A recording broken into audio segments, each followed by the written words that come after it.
Right now, somewhere in your life, there is a lie you believe. Not because you are foolish, not because you are naive, but because the person telling it understands something most people never learn. The human mind is designed to trust before it doubts.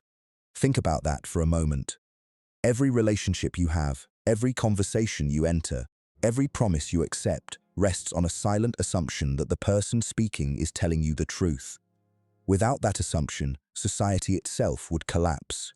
We could not build friendships, businesses, families, or nations, and that is exactly what makes deception so powerful. The greatest lies are not the ones that sound false.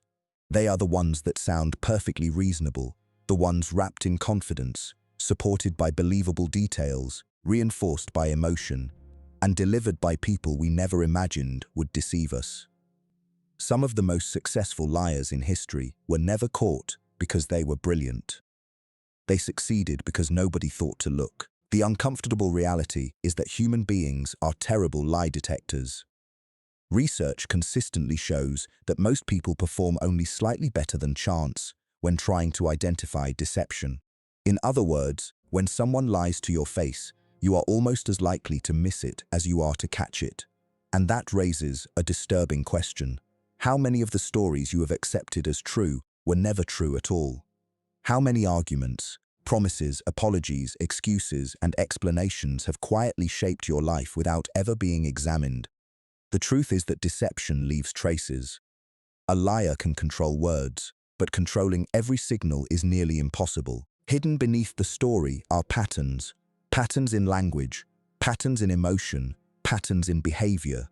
Patterns so reliable that once you learn to recognize them, you begin seeing them everywhere. This audiobook is not about becoming paranoid. It is not about assuming everyone is dishonest. It is about learning to see what has always been there, because every lie, no matter how sophisticated, is built by a human mind, and human minds follow rules. Over the next 13 chapters, you will learn the secrets professional interrogators, behavioral analysts, psychologists, investigators, and skilled observers use to understand deception from the inside out. You will discover why liars tell stories instead of memories, why specific questions make them uncomfortable, why emotion is often used as a weapon, why silence terrifies them, and why some people eventually begin believing their own lies. Most importantly, you will learn how to protect yourself from manipulation without losing your compassion, your judgment, or your humanity, because the goal is not to become suspicious of everyone. The goal is to become impossible to deceive. And the first secret begins with a simple realization. When someone is telling the truth, they remember. When someone is lying, they create. The difference between those two processes is subtle, but once you see it, you can never unsee it. Secret 1. Liars tell you a story, not the truth. There is a fundamental difference between the way a truthful person communicates and the way a liar communicates, and it lives not in what they say, but in how they construct what they say. A truthful person retrieves, a liar constructs, and this difference, invisible to the casual listener, is extraordinarily legible to the person who knows what to look for. When you ask someone who is telling the truth to describe an event, they reach into their memory. The process is imperfect, sometimes non-linear, occasionally confused, because real memory is imperfect and non-linear and occasionally confused. A truthful person describing a real experience will often pause mid-sentence because a detail surfaced that they had not thought of before. They will correct themselves. They will say things like, "Wait, actually, it was Tuesday, not Monday," or "I'm not sure of the exact order, but I remember that part." These are the fingerprints of genuine recall. A liar does something structurally different. They tell you a story, and stories in the narrative sense have a particular shape. They have a beginning, a middle, and an end. They flow smoothly from one event to the next. They have a coherence and a completeness that real memory almost never has, because real memory is fragmentary and associative rather than sequential and complete. When someone describes an event with narrative perfection, with every detail in the right place, and every moment logically connected to the next, you should register a quiet alarm, because that level of perfection is not how memory works.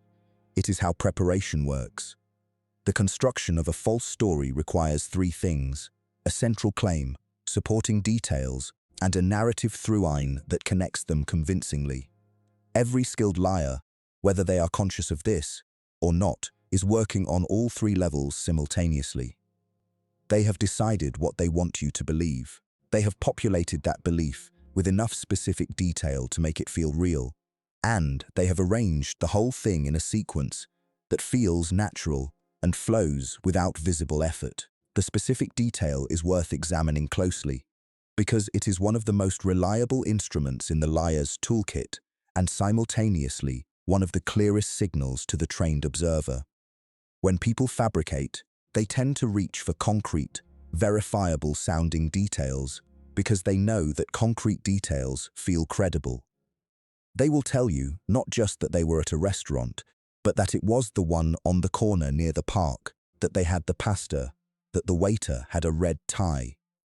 These details are intended to create the impression of genuine memory, but they have a particular quality that distinguishes them from the details a truthful person offers. The details a truthful person offers are organic. They arrive because they are genuinely associated in memory with the event being described. They may seem random, even irrelevant, because real memory works through association rather than dramatic relevance. The truthful person might remember what song was playing on the radio during the drive over, not because it is important to the story, but because that is simply what surfaces when they genuinely try to recall. The details a liar offers are functional. They are there to serve the story. They make the account seem more real without being truly random, because a liar cannot actually reach into a memory they do not have. They can only reach into their imagination. And imagination, however creative, tends to produce details that are relevant, plausible, and structurally useful rather than the genuinely arbitrary fragments that real memory generates. This distinction between organic and functional detail is one of the first things professional interrogators, behavioral analysts, and trained investigators look for.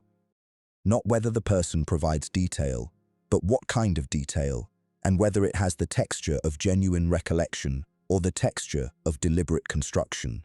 There is another structural signal worth noting here, and it is the signal of narrative smoothness. When a genuine memory is tested with an unexpected question, particularly a question that approaches the event from a different angle, or asks for a detail that was not part of the original account, the truthful person searches their actual memory for the answer. Sometimes they find it, sometimes they do not. Either way, the retrieval process is visible. A pause, a shift in gaze, a brief moment of internal searching before the answer comes. When a liar is hit with an unexpected question, something different happens. They have a story, and that story has been mentally rehearsed. The unexpected question arrives at a point in the story they had not prepared for, and the response, if you watch carefully, is a momentary recalibration rather than a genuine search. They are not looking into their memory. They are looking into their construction and figuring out how to extend it in a direction they had not anticipated. This recalibration can manifest as a subtle shift in the pace of speech, a sudden increase in hedging language, a brief flash of something that looks like calculation rather than recall, and then the answer, which is likely to be either an extension of the prepared narrative or a deflection disguised as a direct response. Understanding that liars tell stories rather than truths is the foundational insight of deception detection. Because once you see a person as a storyteller rather than a reporter, you begin to listen differently. You begin listening not just to what they say, but to the architecture of how they say it. You begin noticing the flow, the detail, the unexpected question responses. You begin asking yourself, does this feel like memory or construction? Does this feel like retrieval or performance? And once you have that framework, the next secret becomes immediately visible, because it lives in the physical dimension of the very same performance. Secret 2. The body tells the truth when the mouth does not. The human body evolved long before language. The capacity for speech, for the deliberate construction of meaning through words, is among the most recent additions to the human behavioral repertoire. but the physical signals of emotion, the expressions that cross the face, the tension that enters the shoulders, the way breathing changes and hands move and eyes shift, these are ancient, automatic, and extraordinarily difficult to fully control. This is the liar's fundamental problem. They can manage their words. With preparation and practice, they can manage their story, their detail, their logic, and their emotional display. But they cannot fully manage the body, and the body operating on systems that are older and faster than conscious thought keeps telling the truth, even when everything above the neck is working hard not to. The face is the most studied and most revealing of all the body's truth-telling systems. The pioneering research of psychologist Paul Ekman identified what he called micro-expressions, brief flashes of genuine emotional response that pass across the face in a fraction of a second, too fast for conscious suppression and too fast for most observers to consciously register. These micro-expressions are universal across human cultures, meaning they are biological rather than learned. And they reveal the genuine emotional state of the person experiencing them, regardless of what their controlled expression is doing. The most important micro-expressions in the context of deception are those associated with fear, contempt, and distress. A person who is lying and simultaneously afraid of being caught will show micro-expressions of fear, brief flashes of tension around the eyes and mouth that are entirely different from the controlled expression they are maintaining. A person who feels contempt for the person they are deceiving, which is common in pathological liars and in people who have been lying successfully for a long time, will show brief flashes of contempt, a unilateral curl of the upper lip that is distinctly different from any other expression, and that is almost impossible to fake consciously. Distress micro-expressions appear in people who are lying about something that genuinely matters to them emotionally. Not all lies carry emotional weight, particularly for practiced liars who have become comfortable with habitual deception. But when the lie concerns something the person genuinely cares about, a relationship, a loss, a fear, the body often produces involuntary signals of distress that contradict the surface display. Beyond micro-expressions, the face reveals deception through what researchers call asymmetry and timing. Genuine emotional expressions are symmetric on the face and arrive with a timing that is congruent with the emotional content of what is being said. Formed emotional expressions, the emotions a liar shows rather than feels, are often subtly asymmetric, stronger or more mobile on one side of the face than the other, and their timing is often slightly off. They arrive just a moment after the word they are supposed to accompany, rather than simultaneously with it. Because the emotion is being enacted consciously, rather than arising spontaneously. The body below the neck has its own deception signals, and they operate through the mechanism of what is sometimes called the leakage of affect. When people feel something strongly and simultaneously try to suppress it, the suppressed emotion does not simply disappear. It leaks into whatever parts of the body are receiving less conscious attention. A person who is controlling their face and their voice and their words with great deliberateness will often be showing their genuine state in their hands, their feet, their posture, or the way they are occupying the space around them. Foot movement is a particularly reliable indicator because it is among the least monitored parts of the body in most social contexts. People rarely think about what their feet are doing during a conversation, and as a result, the feet tend to express genuine impulses relatively freely. A person who wants to end a conversation they find threatening will show flight behavior in their feet, a turning of the toes or the whole foot toward the exit, even when the rest of their body is performing full engagement. A person who is concealing something that creates urgency for them will often show tapping or rhythmic movement of the feet that reflects the arousal state they are managing above the surface. The hands tell a different story. Research on hand behavior during deception has found a somewhat counterintuitive pattern. Liars often use fewer hand gestures than truthful people, not more. This is because hand gestures are associated with genuine linguistic processing, with the way thought and speech generate physical illustrations spontaneously. When someone is recalling a real event and describing it, their hands tend to naturally accompany the description. But when someone is constructing a false account, the cognitive resources being devoted to construction and story management leave fewer resources for the spontaneous illustrative gesture.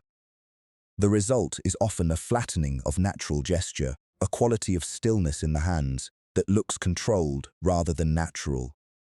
What does all of this mean practically? It means that when you want to know whether someone is telling you the truth, you need to watch the whole person, not just listen to the words. You need to train your attention across multiple channels simultaneously.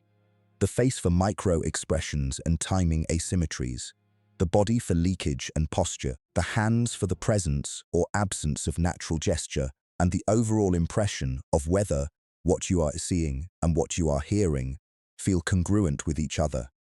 This is not a skill that develops overnight, but it is a skill that develops with practice and with the right framework for what you are looking for. And the first step is simply the decision to watch more carefully than you have been watching, to treat the body as an additional source of information rather than simply a backdrop to the words you are receiving. Secret 3. Liars are terrified of specific questions.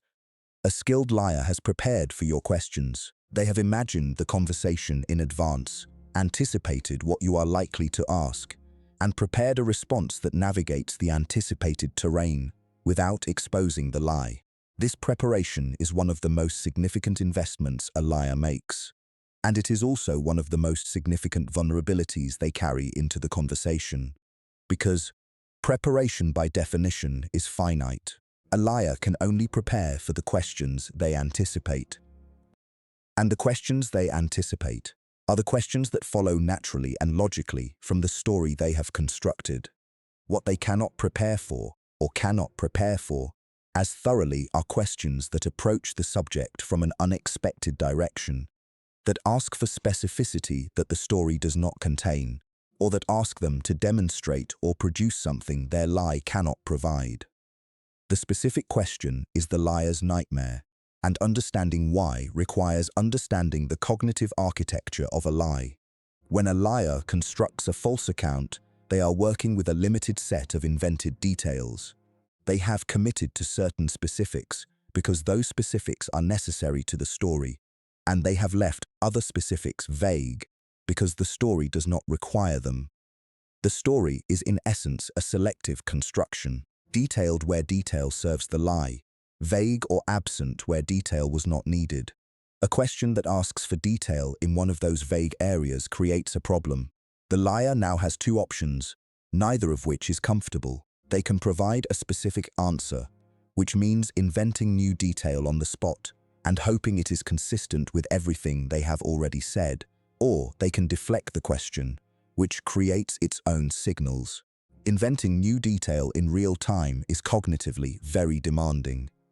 The liar must simultaneously generate a plausible answer, evaluate whether that answer is consistent with their previous statements, monitor your reaction to what they are saying, and continue managing their physical presentation. This cognitive load is one of the reasons that skilled questioners learn to ask specific, concrete questions in sequences. The cumulative demand of having to generate consistent new detail repeatedly tends to degrade the quality of the performance until the seams begin to show. Deflection is the other option, and it has its own telltale characteristics. A liar who cannot or will not answer a specific question tends to respond with one of several recognizable patterns. They may generalize, stepping back from the specific question to a broader, safer level of response. Instead of answering where exactly they were at a particular time, they describe generally what they were doing that day. They may redirect, introducing a new element into the conversation that shifts the focus away from the problematic question. They may answer a different question than the one asked, sometimes very subtly, in a way that sounds like a response but does not actually provide the specific information requested. Each of these deflection patterns is visible if you are tracking what you actually asked against what you actually received as an answer.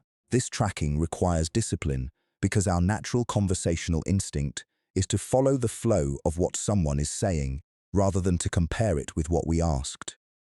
The liar knows this.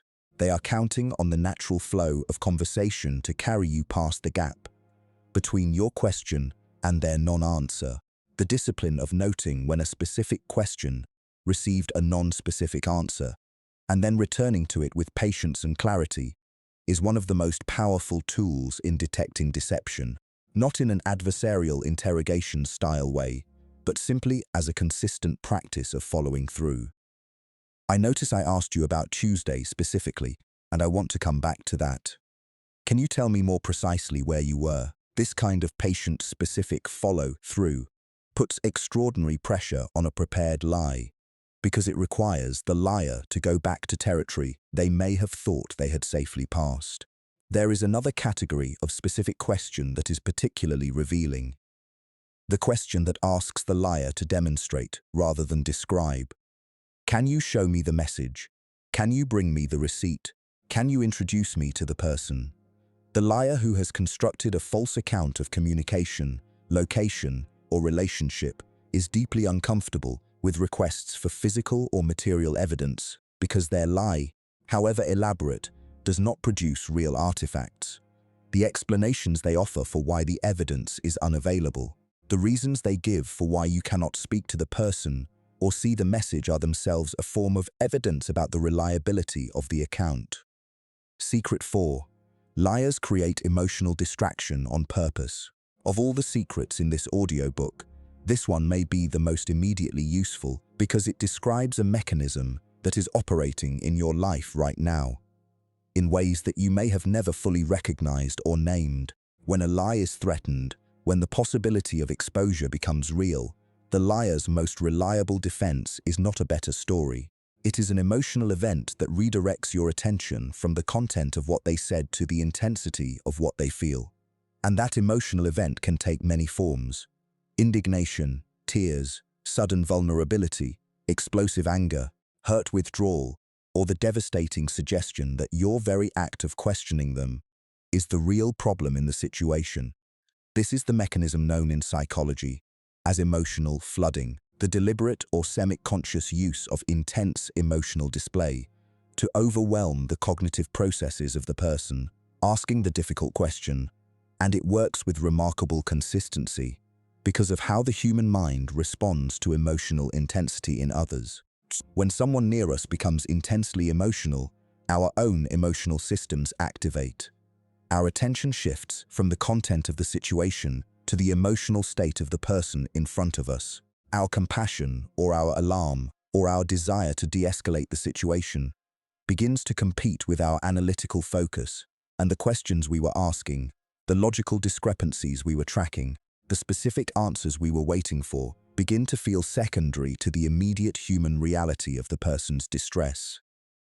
The liar who has learned this mechanism, whether through conscious strategy or through the trial and error of successful deception over time, has a powerful tool. And they use it at a very specific moment. The moment when your questions are getting too close. The emotional display does not come randomly. It comes precisely when the liar senses that the logical analysis of their story is approaching a vulnerable point. When they feel the question coming that they cannot answer convincingly. When they perceive that your skepticism is organized and focused, rather than vague in general. The anger response is perhaps the most commonly deployed and most effective version of this mechanism. The liar who responds to your careful questioning with sudden, intense anger has done several things simultaneously. They have made you feel that your questioning is an aggression. They have shifted the emotional center of the conversation from your concern about the truth to their concern about being falsely accused. They have created an atmosphere of conflict in which continuing to ask your questions feels hostile rather than reasonable. And they have established for any onlookers or for the narrative of the relationship going forward that you were the one who escalated, not them. The tears and vulnerability response accomplishes something similar through an opposite mechanism. Where anger makes questioning feel like aggression, vulnerability makes it feel like cruelty. The liar who becomes tearful who expresses pain and hurt at being doubted, who demonstrates what appears to be genuine distress at the suggestion that they might not be telling the truth, activates your compassion in a way that competes powerfully with your analytical skepticism. How can you keep pressing someone who is clearly suffering? How can you continue to demand answers from someone who appears genuinely wounded by your doubt? The hurt withdrawal is a related but distinct mechanism. The liar who goes quiet, who becomes cold and distant, who treats your questions as a fundamental betrayal that requires emotional distance to process, is using silence and withdrawal as a form of emotional leverage. They are communicating without words that the price of your continued questioning is the relationship itself. And for many people in many relationships, that implicit price is simply too high to pay. The questions stop. The issue goes unresolved. The lie survives. Recognizing emotional distraction for what it is does not require you to become cold or unresponsive to the other person's emotional state. Genuine distress deserves genuine compassion, but the key distinction to hold on to is this. In a truthful person, emotional distress and the accurate answering of specific questions are not mutually exclusive. A truthful person who is upset can still, with support and patience, answer the questions you need, answered because they have real answers to give. It is the liar whose emotional state and the answering of specific questions seem fundamentally incompatible because they are using the emotional state to prevent the answering. Secret 5. Liars manipulate your sense of reality. This secret is one of the darkest and most consequential in the entire psychology of deception because it describes not just the act of lying, but the systematic undermining of your capacity to trust your own perception. It is the territory where ordinary deception shades into something far more destructive. The deliberate manipulation of another person's sense of reality itself. This phenomenon has been extensively studied under the name gaslighting, a term that has entered mainstream conversation, but whose psychological depth is often underappreciated. Gaslighting is not simply lying about events. It is lying about your experience of events. It is the sustained, consistent insistence that what you perceived did not happen as you perceived it, that your memory is faulty, that your interpretation is distorted, that the feeling you had in response to something was an overreaction, that the concern you are expressing is a symptom of your instability, rather than a reasonable response to something real. The effect of sustained gaslighting on a person's psychology is profound and measurable. Over time, the person on the receiving end begins to genuinely doubt their own perceptions. They begin to defer to the gaslighter's version of events, not because they are stupid or weak, but because the sustained, confident contradiction of their reality has worn down their trust in their own cognitive processes. This is a deeply rational response to an irrational situation. If someone you trust and are close to consistently tells you that what you saw was not what you saw, at some point, the sheer weight of that consistent disagreement begins to suggest that perhaps you are the one who is mistaken. The practical signs of gaslighting in a relationship are specific and recognizable once you know what to look for. You find yourself frequently apologizing for perceptions and feelings rather than having them validated. You doubt your memory of conversations and events with a frequency that did not characterize you in other contexts or at other times in your life. You feel confused about your own reactions, second-guessing whether your emotional responses are appropriate rather than simply having them. You find yourself feeling less capable, less stable, less reliable as a perceiver of reality than you once felt, often in direct proportion to the time you have spent in a particular relationship. The mechanism of gaslighting works in part because of the social nature of human reality testing. We do not determine what is real in isolation. We use the responses of trusted others as a check on our own perceptions. When the person who is supposed to be our reality testing partner is instead systematically distorting our reality, the very mechanism we would normally use to detect the distortion has been compromised. The protection against this form of manipulation is the maintenance of external reality testing, meaning the cultivation of relationships and information sources outside the relationship with the gaslighter that can provide an independent check on your perceptions. The gaslighter characteristically works to undermine and isolate these external references to create a situation in which their version of your reality is the only version available to you. This isolation is itself a signal of the manipulation at work. Secret 6. Liars have tells in their language. Words, the very tools the liar uses to construct their deception, also carry within them the signatures of that deception. The field of linguistics has produced a substantial body of research on the specific language patterns associated with deception, and the patterns that have emerged are consistent, reliable, and learnable. The first and perhaps most studied linguistic pattern is the use of distancing language. When people lie about their own actions or presence in a situation, they often unconsciously increase the psychological distance between themselves and the events they are describing. This manifests in the use of the third person, or impersonal constructions where first person would be natural. Instead of "I put the files on the desk," the distancing liar says the files were put on the desk. Instead of "I called her at 8," they say she was called at 8. Instead of "I was there," they say someone was there. The passive construction and the third person reference both create a psychological separation between the speaker and the action. A subtle but measurable linguistic signal of discomfort with direct personal ownership. The second pattern is the use of hedging language with unusual frequency or placement. Phrases like "to the best of my recollection," or "as far as I am aware," or "I believe that," or "I am pretty sure that" are normal parts of honest speech when used in contexts where genuine uncertainty exists.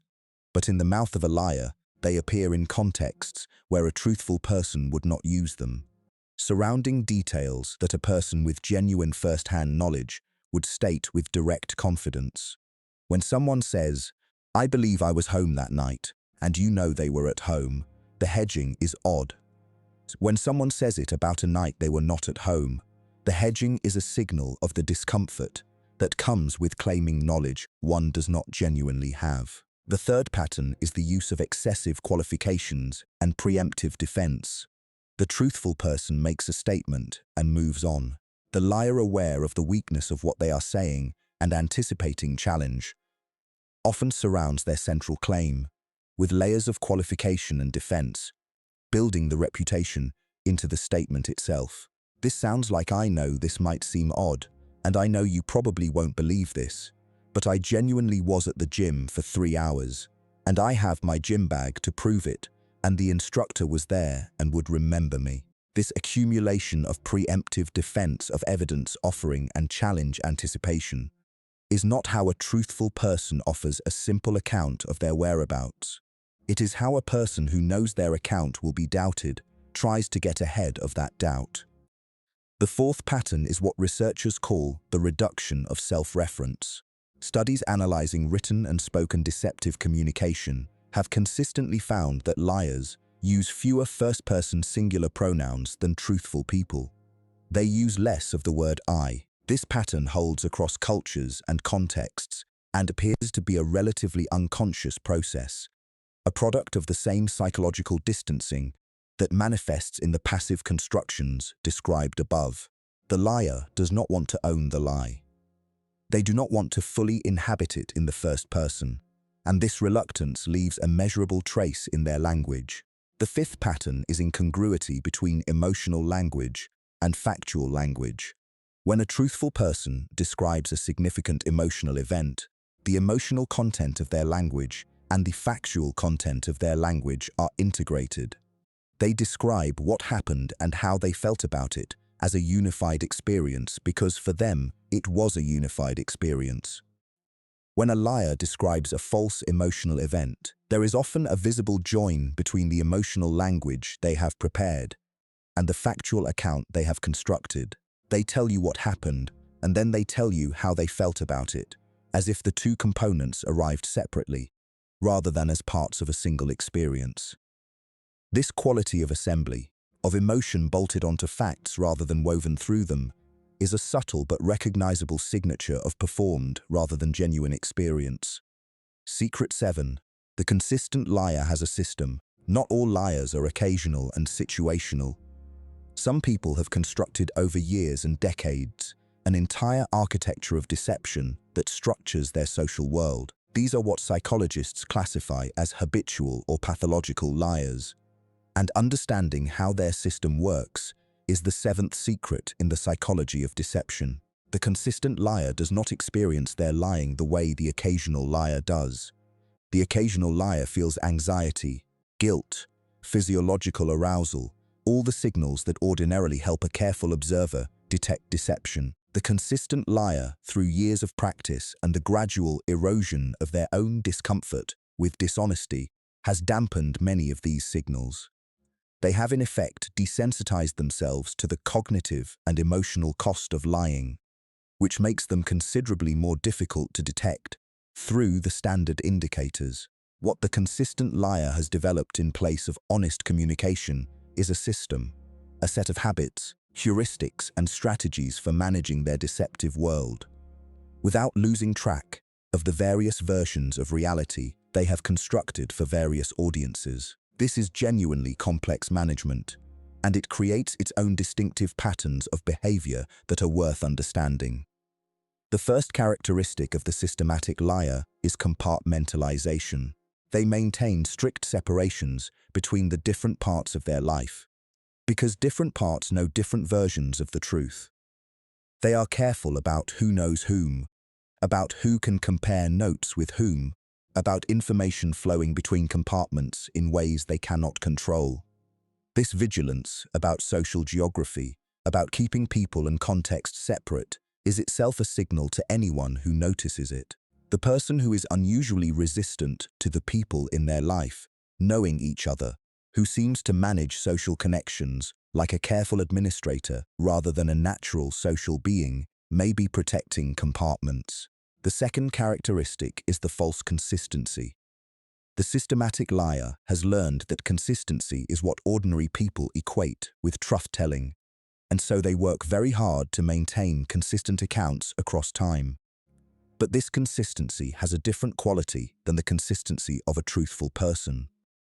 The truthful person's account is consistent because it reflects a real event that did not change. The systematic liar's account is consistent because they have memorized a story and are careful to reproduce it accurately. What distinguishes these two types of consistency is the response to unexpected detail. The truthful person can add spontaneous new detail when prompted because the real memory continues to be available to them. The systematic liar, when pressed for detail not in the memorized account, begins to show stress around the edges of their consistency. The third characteristic is the quality of their explanations. The systematic liar has had more experience generating explanations for discrepancies, for the moments when their stories do not quite add up, than the occasional liar. They have explanations for their explanations. They have reasons prepared for why the evidence suggests one thing, when the truth, as they are telling it, is another. This can make them appear quite convincing in the short term because they rarely leave an inconsistency completely naked. But the explanations for the explanations tend to have a particular quality of elaborateness, of layers upon layers, that the simpler direct accounting of a truthful person does not have. The fourth characteristic is their relationship with trust. The systematic liar must create and maintain trust as the foundation of their operation. They are often extraordinarily good at appearing trustworthy, warm, consistent, apparently open, generous with certain kinds of information, skilled at creating the impression of vulnerability and authenticity. But the trust they create is an instrumental trust, a trust built to serve the deception, and beneath it is the consistent orientation of a person managing a system rather than sharing a reality. The tell is often in what they are trusting about themselves. They trust their own performance rather than their own truth. Secret 8. Liars test you before they lie to you. Before a significant lie is told, in many cases, the liar runs a test, not consciously necessarily, and not always with full awareness of what they are doing. But the behavior is consistent enough and recognizable enough that understanding it gives you an extraordinary early warning system. The test takes the form of a small lie, a minor misrepresentation, a slight distortion of something easily verifiable. It might be a claim about something trivial, what time they arrived somewhere, what they said in a previous conversation, what someone else told them. The content is not the point. The point is what they are measuring in your response. What a liar learns from a small test lie is whether you check, whether you call out small inconsistencies or let them slide, whether you prioritize harmony over accuracy, whether your social discomfort at confronting a discrepancy is greater than your interest in having the truth. What you do with a small lie tells the liar everything they need to know about whether a large lie is likely to work. The person who catches the small lie and names it calmly and without drama but with clarity sends a signal that registers at a deep level with the liar. This is not someone who lets things go. This is not someone whose desire for peace will protect my deception. The liar receives that signal and either adjusts their behavior significantly or redirects their significant deception to a target they assess as more manageable. The person who lets the small lie go, who notices the discrepancy and says nothing, who adjusts their own understanding of events to accommodate the liar's version, rather than holding on to what they actually know, sends the opposite signal and the liar notes it. This is why the habit of gently but consistently naming small inaccuracies is one of the most powerful protective behaviors you can develop. Not as an act of suspicion or aggression, simply as the expression of a person who values accuracy and who does not pretend not to notice things they have noticed. The habitual liar encountering someone who consistently and calmly notes when things do not add up tends to self-select out of the relationship with that person as a target, because the cost-benefit calculation of maintaining a deception with someone like that is simply too high. Secret 9. Liars use truth as a weapon. This is perhaps the most intellectually sophisticated secret in this audiobook, and it is the one that most thoroughly disrupts the simple binary of honest and dishonest, because the most skilled liars understand that truth strategically deployed is actually their most powerful tool. Here is the mechanism. A liar who tells nothing but invented falsehoods is relatively vulnerable. Their entire account can be checked and potentially falsified by anyone with access to enough information. But a liar who constructs their deception largely from true facts, with only certain critical elements altered or omitted, is in a far more defensible position, because most of what they are saying is verifiable, and when verified confirms their credibility, and that credibility then attaches to the small critical elements that are not true. This technique has many names in the literature of deception: selective truth, strategic omission, misleading with facts. The common thread is the understanding that the most convincing false impression is one built primarily from true material. You do not lie about where you were. You were genuinely at the conference, but you omit who else was at the conference and what happened after the formal sessions. You do not lie about who you spoke to. You genuinely did speak to that person, but you omit what was said and what it implied about the decisions that followed. The use of true facts to create false impressions is genuinely difficult to detect and genuinely difficult to prosecute even when detected, because no individual statement is false. The falseness lives in the architecture, in what was said and what was withheld, and in the impression that the combination was designed to create. The person on the receiving end often feels, when the truth eventually emerges, that they were not exactly lied to and yet were completely deceived. And that feeling, the feeling of having been misled without technically being lied to, is one of the most disorienting and damaging experiences in the domain of deception. Protecting yourself against this technique requires a different question than the usual. Is what they are saying true? That question may get a yes to every part of the statement and still miss the deception entirely. The more useful question is this account complete? Is there something that a complete account would include that this account does not? What would I need to know that I am not being told in order to understand this situation accurately? The habit of asking what is missing, not just what is present, is the antidote to the strategic truth. It shifts your analysis from the verification of individual claims to the evaluation of the whole picture, and in doing so, it exposes the gaps and omissions that the selective truth was designed to conceal. Secret 10. Liars recruit allies without those allies knowing it. When a liar builds a deception of any significant scale or duration, they rarely do it entirely alone. They require, whether they fully understand this or not, a social ecosystem that supports their false reality. And constructing that ecosystem requires the recruitment of people who will in various ways corroborate, defend, or simply refrain from questioning the deceptive account. The genius and the horror of this process is that most of the people recruited into it have absolutely no idea they are participating in a deception. This happens through the mechanism of selective information sharing.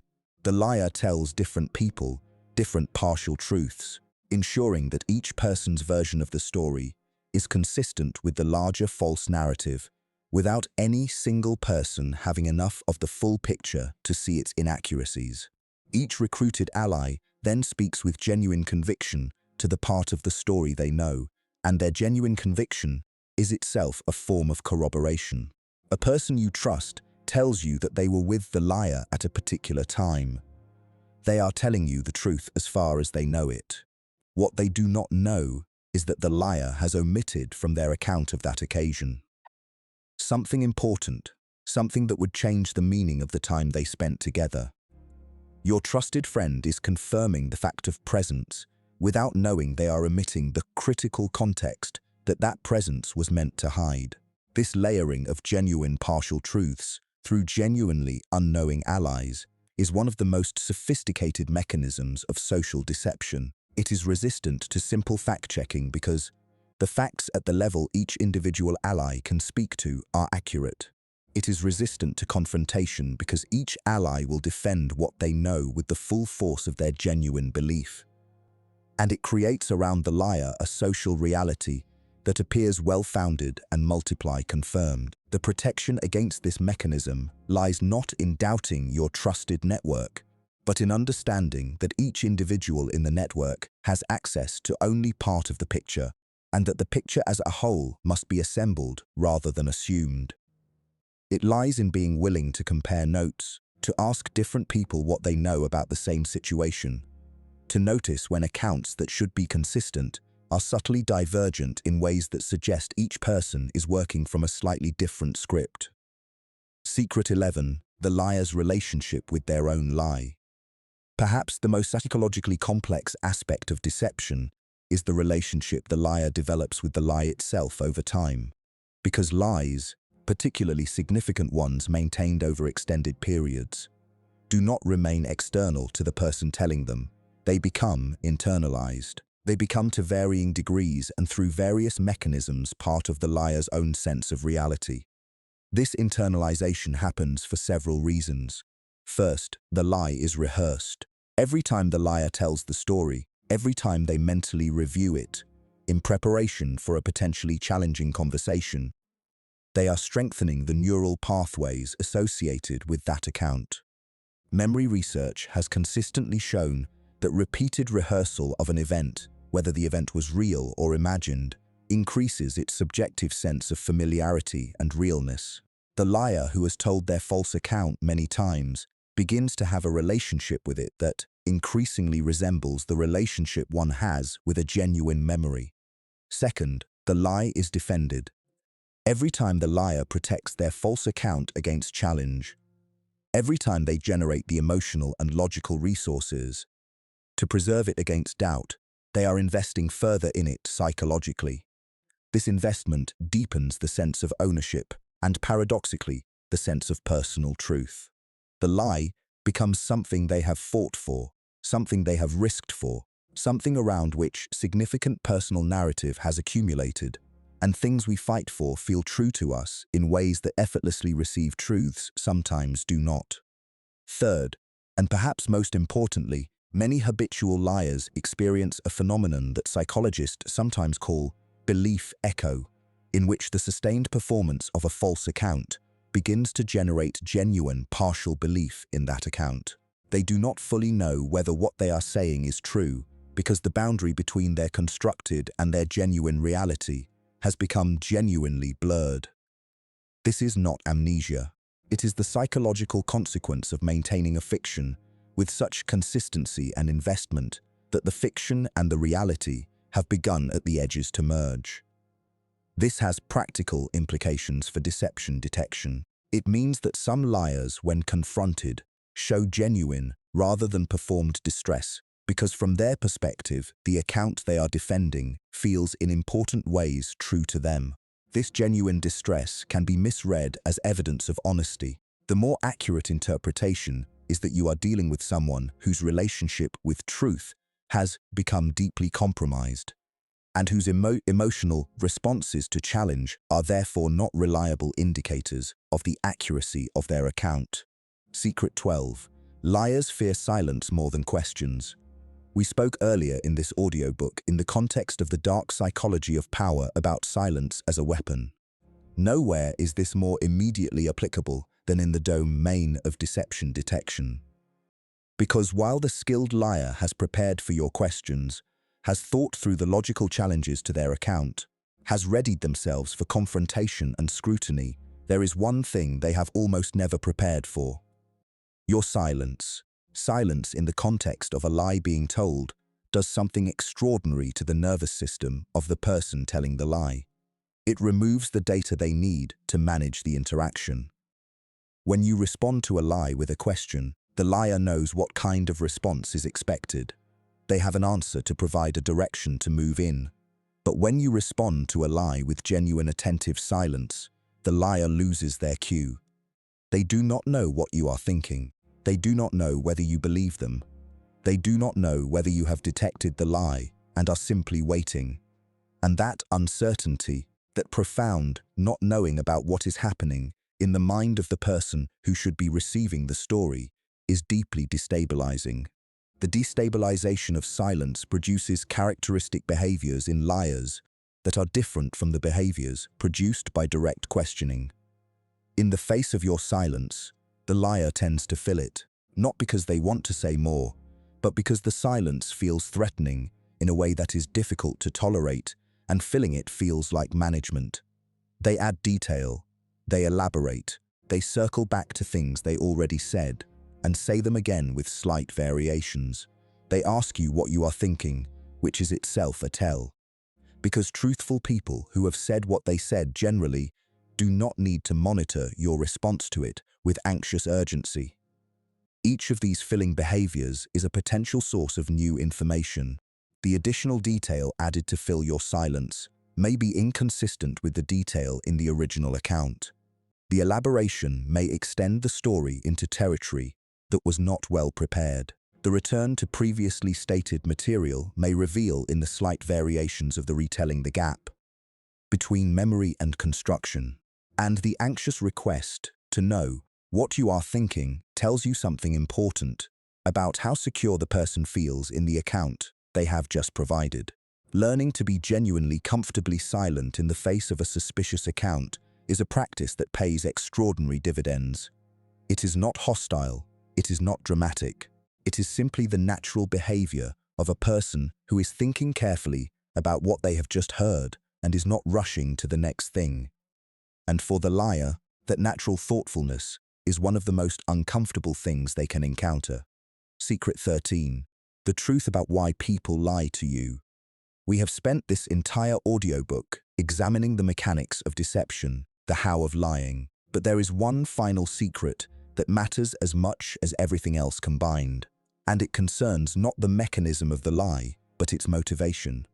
Because understanding why someone lies to you tells you something profound, not just about them, but about the relationship you are in with them, and about what it might take to change it.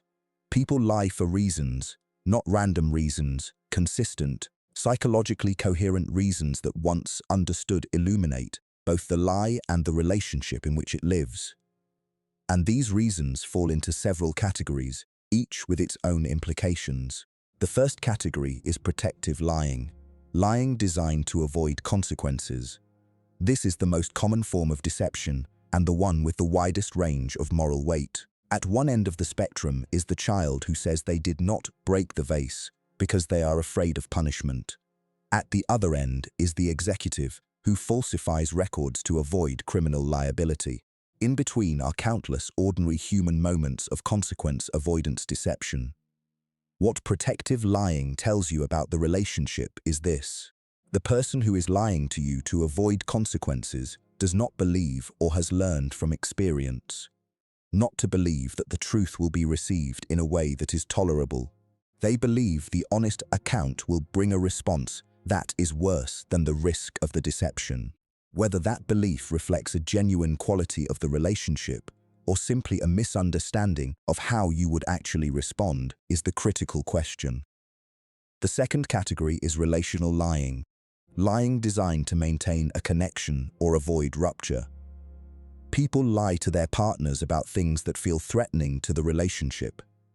They lie to their friends about how they feel. They lie to their families about who they are because the truth, or what they believe to be the truth, feels incompatible with the love and belonging they need from those relationships. Relational lying is often the most emotionally complex category because it originates not in indifference or malice, but in fear of loss, in the desperate desire to remain inside a circle of connection that feels contingent on not fully being known. What relational lying tells you about the relationship is that the person lying does not feel safe enough to be fully known by you, and that lack of safety is something worth understanding, whether the responsibility for it lies with them, with you, or with both. The third category is predatory lying, lying designed to take something from you. This is the category without moral ambiguity. The person who lies to gain your trust in order to exploit it, who constructs a false reality in order to extract your resources, your affection, your compliance, or your vulnerability, is practicing a form of deception that is a genuine violation of your autonomy and your well-being. What predatory lying tells you about the relationship is that you are not in a relationship at all.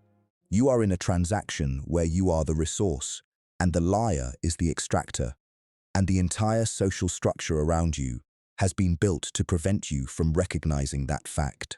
Knowing which category of lying you are dealing with matters enormously, because it shapes what the appropriate response is.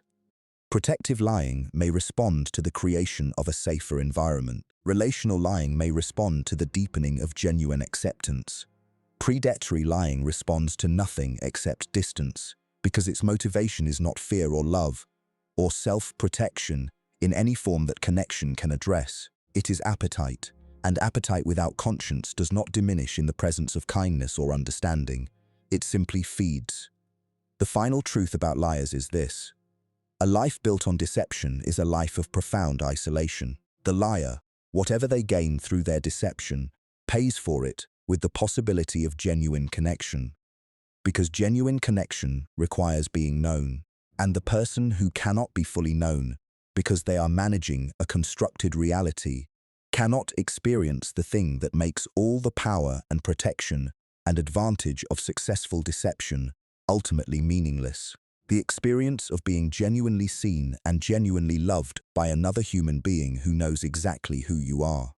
Understanding the psychology of liars is, in the deepest sense, understanding the psychology of human fear. Fear of consequences, fear of rejection, fear of inadequacy, fear of what would happen if the whole truth were known. And while that understanding does not excuse the harm that deception causes, it offers something that mere condemnation does not. It offers the possibility of compassion alongside the necessity of clarity.